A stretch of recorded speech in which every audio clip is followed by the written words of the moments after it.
సహవాసము చేస్తే వానికి ఎక్కడ లేని సంతోషము సమాధానం అనేది దొరికిందండి.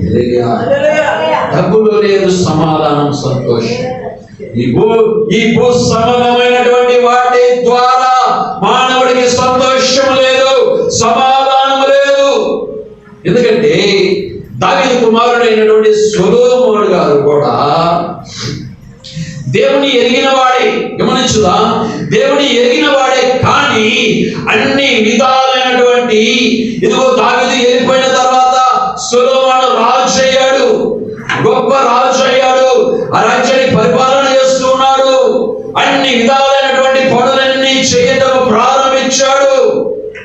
అన్ని విధాలైనటువంటి భూ సంబంధమైనటువంటి పనులన్నీ విస్తారమైన పనులు పెట్టుకొని అన్ని విధాలుగా